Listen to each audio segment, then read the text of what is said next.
part of 5 days of discussion leading up to the so-called meaningful vote next Tuesday. Today, the Prime Minister is making a set of promises on Northern Ireland aimed at winning over doubtful MPs and in particular the DUP, although so far the DUP have said they're not interested. Well, joining me now are Sonia Sodha, who is the chief leader writer of The Observer, and Mo Hussein, former special advisor to Amber Rudd. And of course, what we got coming up is Jeremy Corbyn and Mrs May at Prime Minister's questions. What do you think we need to hear from the Prime Minister in Prime Minister's questions? I think we need to hear the reassurances that she's already spoken about in terms of winning over MPs, making sure that they understand that she's been listening to their concerns. We'll see some more detail. I understand it's not published yet on the Northern Ireland backstop. Probably a greater role for Parliament would be important as well for her to reiterate to people. Whether that will be enough is to be seen, but you can see the charm offensive already starting, drinks at number 10, more publications, so I think more of that. What about Jeremy Corbyn? What do you think he's likely to do? Well, I think we're likely to see, we had Barry Gardner on the radio this morning. We've had another shadow cabinet minister come out and say that actually it's looking very likely that if Theresa May loses her vote next week, which, everyone is almost certain is going to happen, it'd be a big shock if it didn't happen, then Labour will put forward a no confidence motion. So I don't think we're going to see Labour budge from that position for now. But I think, what we're seeing in Parliament at the moment is a game of chicken, who blinks first. Theresa May is holding out as long as possible, so MPs feel that it's a choice between her deal and no deal. Now, if Labour, the longer Labour just hold their sort of fudge position on Brexit, which is we want a general election that we can't actually trigger because they don't have the votes in Parliament, the longer they hold that position, the more they make it likely that Theresa May succeeds in making the choice between deal and no deal. So I think sooner or later, Labour is going to have to budge. And in my view, it should be sooner. Do you agree that there's really no chance that she's going to get this through next week? I think it looks very, very unlikely. More reassurances. Let's see where they lead to. The key thing is the DUP. If the DUP do come on side, I think that will give a number of Tory backbenchers a bit of top cover to do the same thing. And I think you'll also see the language around the withdrawal agreement is a hurdle we need to get over. What is the end game here? Surely that is a bigger prize that people should be focusing on.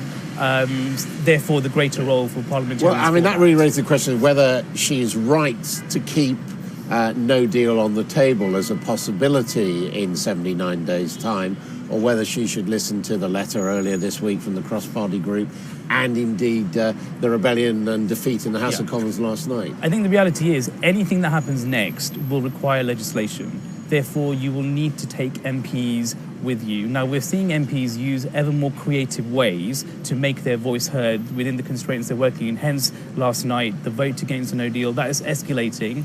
The problem is, it's easy to say what you are against, but what are you for? That is the question that MPs are facing. So finding that kind of common mass is critical now. Do you think we could see Parliament, perhaps with the sort of government going along with it, moving towards shutting off a no-deal Brexit? I think MPs will do everything that they can to try and secure that outcome. But the problem is that a lot of the sort of parliamentary tricks that they can use to express their views are symbolic, and that's what we saw with the vote yesterday. I think it was an important symbolic vote, but it doesn't actually achieve very much substantively in terms of getting us to no deal. And the problem that MPs have got is that no deal is the default outcome. So when they voted to trigger Article 50, they voted to set the wheels in motion so that Britain would leave the EU on the 29th of March, and the default option is leaving without a deal. So we know that there's no majority for no deal. The problem is how does that majority make itself felt without getting behind another positive option? And there isn't a majority at the moment for Norway. There isn't a majority for a second referendum. So they really need to coalesce behind a positive option. Being against no deal isn't really enough. But what we're also seeing, as you say, is this increase in parliamentary activism, this amendment from a very similar cross-party coalition saying the Prime Minister will actually have to say what she's going to do within 3 days rather than a month. Would you expect that in the present circumstances, that's likely to be passed?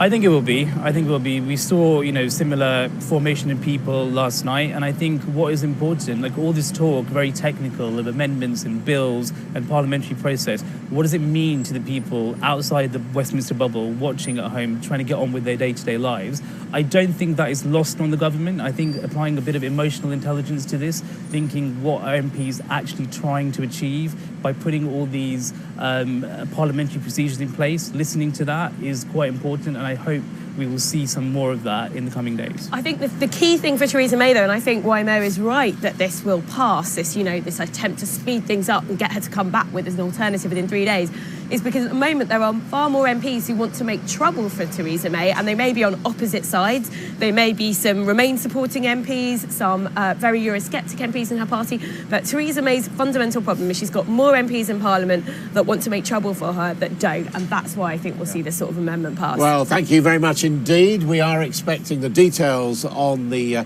latest moves on Ireland this hour, and then, of course, Prime Minister's questions at noon. Lots coming up here. In the